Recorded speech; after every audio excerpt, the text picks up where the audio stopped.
नमस्ते।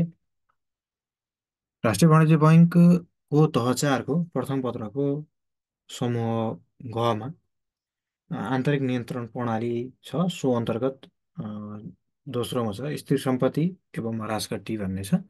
स्थिर सम्पत्ति र ह्रासघट्टी सम्बन्धी महत्त्वपूर्ण विषयवस्तुहरू। स्थिर सम्पत्ति स्थिर सम्पत्ति भनेको के रहेछ भन्दाखेरि स्थिर सम्पत्ति अथवा फिक्स एसेट होइन। फिक्स एसेट कुनै पनि व्यवसायमा रहेका भौतिक संरचना देखिने अ, अचल सम्पत्ति अचल सम्पत्तिलाई स्थिर सम्पत्ति भनिन्छ।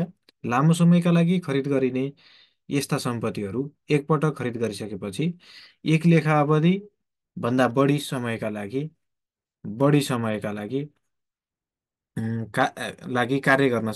कार्य गर्ने गर्दछन् र निश्चित समयमा निश्चित नियमअनुसार यसको हरासघट्टी गरिन्छ। स्थिर सम्पत्तिहरूलाई सामान्यतया चालु आर्थिक वर्षमा नगदमा रूपान्तरण गरिँदैन। यस्ता सम्पत्तिहरू व्यवसायमा प्रत्यक्ष बिक्री एवं खरिद गरिँदैन, तर यसलाई उत्पादन तथा आपूर्तिको साधनका रूपमा लिइन्छ। यसले अन्य कार्यगत तथा प्रशासनिक कार्यमा सघाउ पुर्याउँदछ। यस्ता सम्पत्तिहरूलाई धितोको रूपमा समेत प्रयोग गर्न सकिन्छ। स्थिर सम्पत्तिले व्यवसायको दीर्घकालीन स्थिर सम्पत्ति सामान्यतया निम्न प्रकारका हुन्छन्: भवन तथा जमिन, मेसिनरी औजार, मेसिनरी औजार, सवारी साधन, फर्निचर आदि। होइन, स्थिर सम्पत्ति भनेको के रहेछ भन्दा के रहेछ भन्दाखेरि कुनै पनि होइन कुनै पनि व्यवसायमा कुनै पनि व्यवसायमा रहेका भौतिक संरचना कुनै पनि व्यवसायमा रहेका भौतिक संरचना देखिने अचल सम्पत्ति देखिने अचल सम्पत्तिलाई स्थिर सम्पत्ति भनिन्छ। के रहेछ? कुनै पनि व्यवसायमा रहेका भौतिक संरचना देखिने अचल सम्पत्तिलाई स्थिर सम्पत्ति भनिन्छ। लामो समयका लागि खरिद गरिने लामो समयका लागि खरिद गरिने यस्ता सम्पत्तिहरू लामो समयका लागि खरिद गरिने यस्ता सम्पत्तिहरू एकपटक खरिद गरिसकेपछि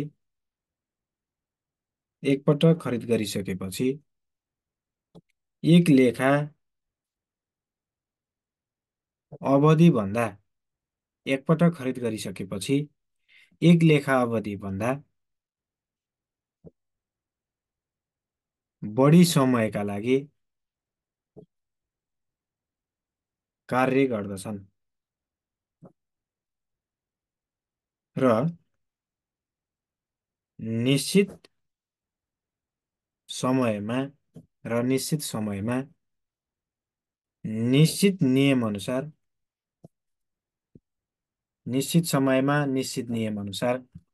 यसको ह्रासघट्टी गरिन्छ। निश्चित नियमअनुसार यसको ह्रासघट्टी गरिन्छ। स्थिर सम्पत्तिहरूलाई सामान्यतया चालु आर्थिक वर्षमा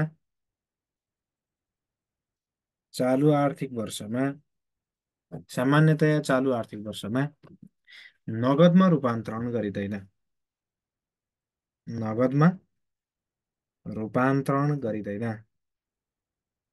के भने स्थिर सम्पत्तिहरूलाई सामान्यतया चालु अ, आर्थिक वर्षमा नगदमा रूपान्तरण गरिँदैन। यस्ता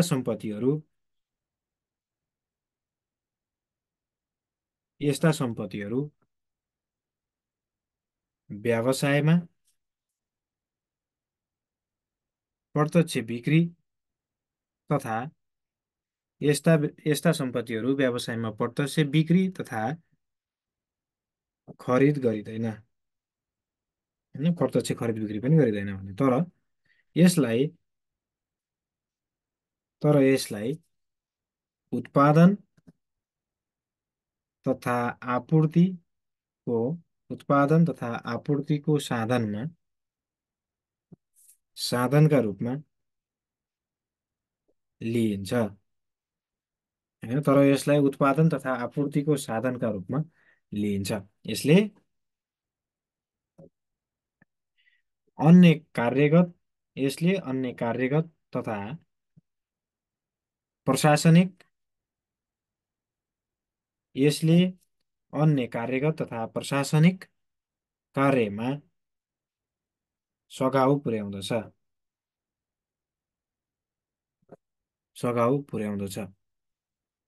यस्ता सम्पत्तिहरूलाई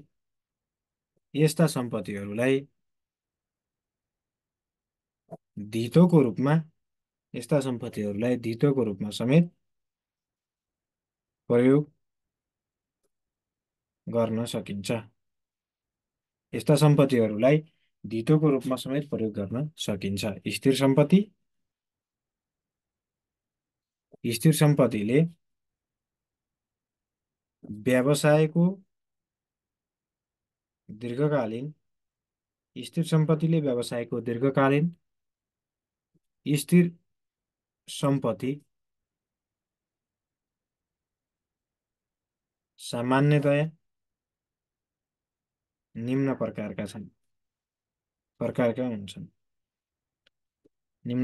हुन्छन्। एकमा छ भवन तथा जमिन, यो पनि स्थिर सम्पत्ति हो। दुईमा मेसिनरी औजार,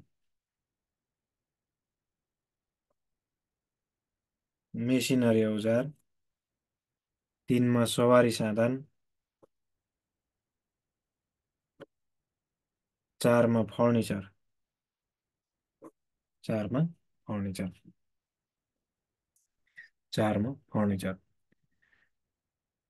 त्यस्तै हरासकट्टी, होइन, डिप्रिसिएसन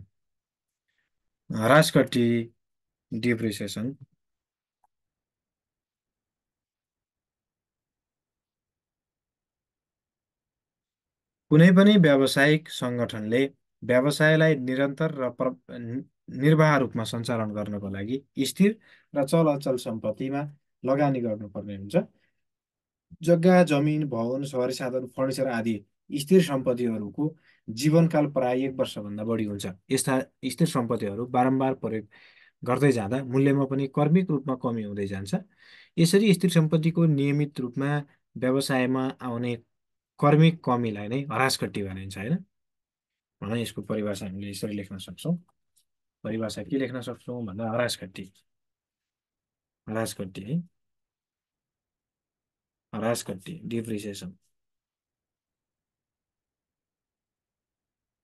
डिप्रिसिएसनको परिभाषा कुनै पनि व्यावसायिक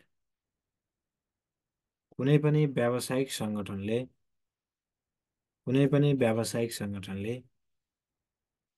व्यवसायलाई निरन्तर र निर्वाहक रूपमा सञ्चालन गर्नको लागि स्थिर र चल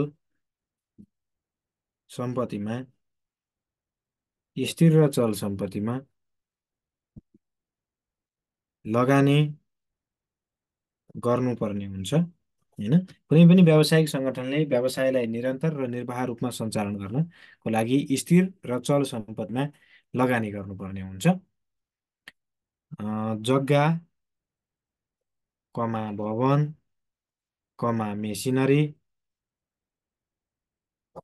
मेसिनरी, सवारी साधन,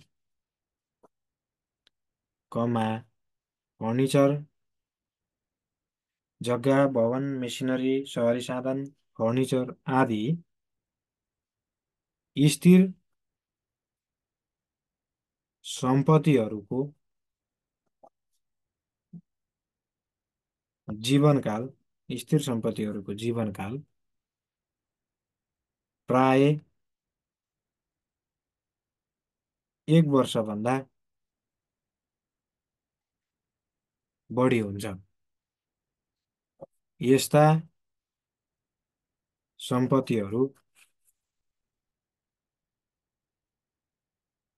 सम्पत्तिहरू बारम्बार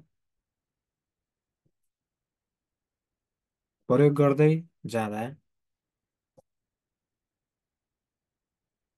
जाँदा मूल्यमा पनि क्रमिक रूपमा कमी हुँदै जान्छ।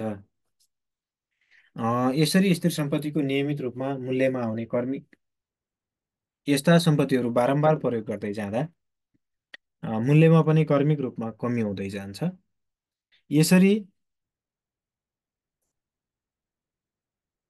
स्थिर सम्पत्तिको स्थिर सम्पत्तिको नियमित प्रयोगबाट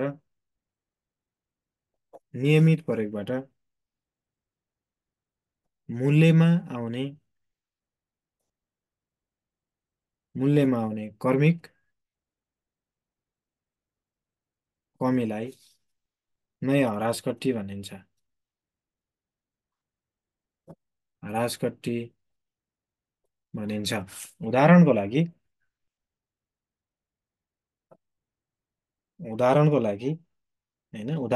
के छ भन्दा गत वर्ष रु 10 लाखमा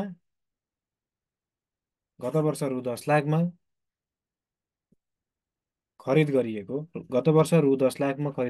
सवारी साधनको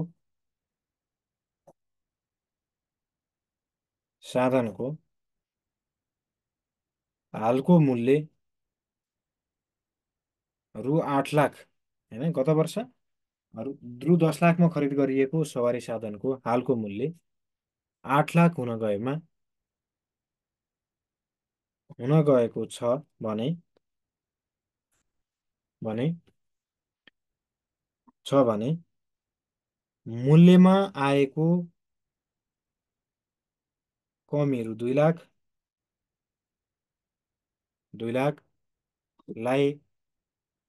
लाखलाई ह्रासकट्टी भनिन्छ। उदाहरणमा के रहेछ भन्दा गत वर्ष रु 10 लाखमा खरिद गरिएको सवारी साधनको हालको मूल्य 8 लाख हुन गएको छ भने अ, मूल्यमा आएको कमी 2 लाखलाई ह्रासकट्टी भनिन्छ। सम्पत्तिको सम्पत्तिको मूल्यमा कमी आउने मूल्य कारणहरू मुख्य कारणहरू सम्पत्तिको मूल्यमा कमी आउने मुख्य कारणहरू सम्पत्तिको प्रयोग,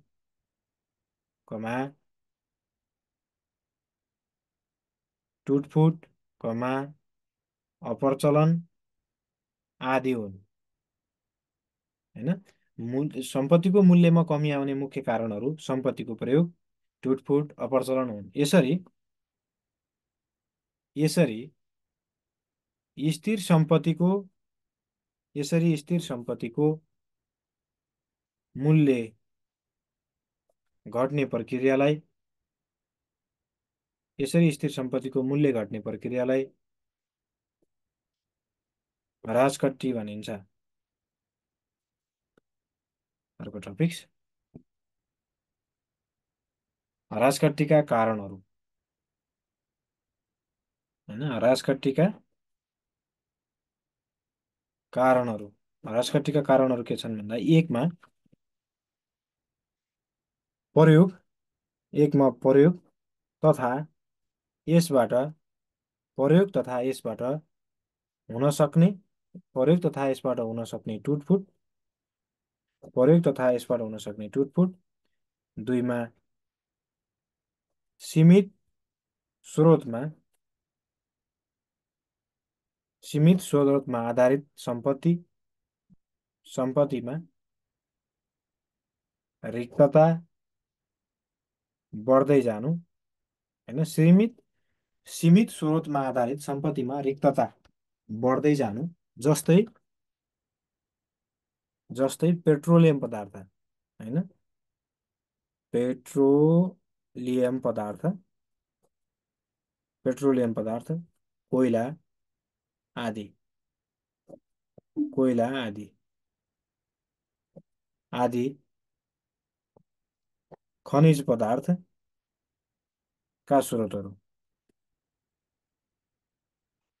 होइन, सीमित स्रोत र साधन स्रोतमा आधारित सम्पत्तिमा रिक्तता बढ्दै जानु, जस्तै पेट्रोलियम पदार्थ, कोइला आदि खनिज पदार्थ आदिहरू।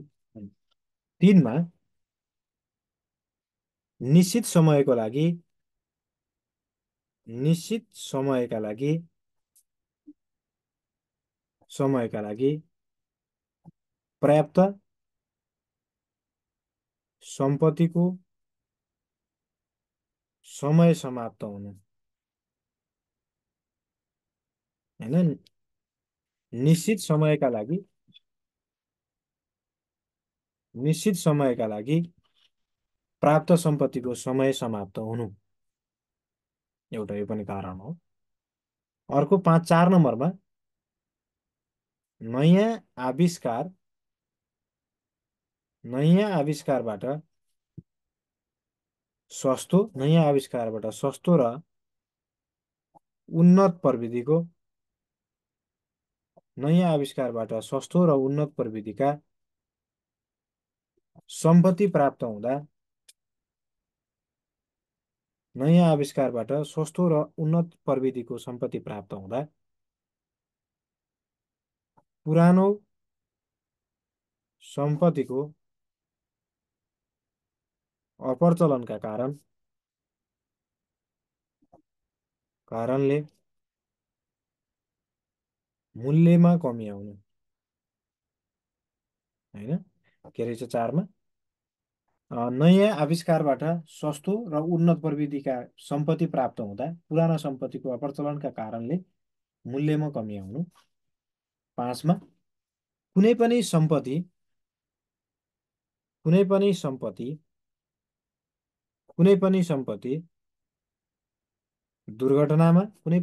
दुर्घटनामा परेमा, जस्तै कुनै उपकरण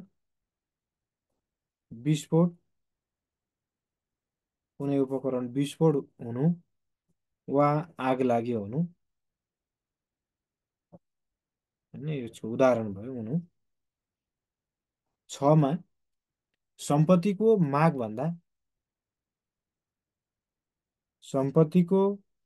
मागभन्दा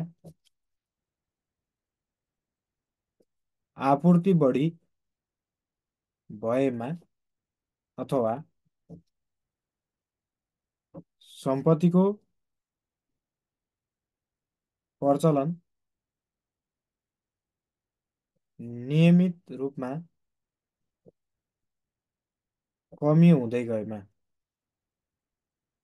के भने सम्पत्तिको मागभन्दा आपूर्ति बढी भएमा अथवा सम्पत्तिको प्रचलन नियमित रूपमा कमी हुँदै गएमा पनि ह्रासघटीका यी कारणहरू हुन्छन्। अर्को टपिक छ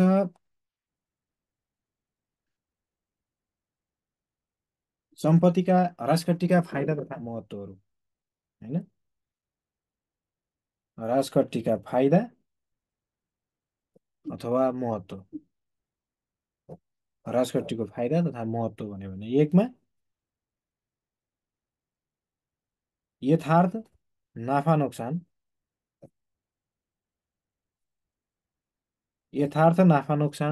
निर्धारण गर्न सकिन्छ, होइन, यथार्थ नाफा नोक्सान निर्धारण गर्न सकिन्छ। 2मा वास्तविक वित्तीय अवस्थाको निर्धारण गर्न सकिन्छ। वास्तविक वित्तीय अवस्थाको निर्धारण गर्न सकिन्छ।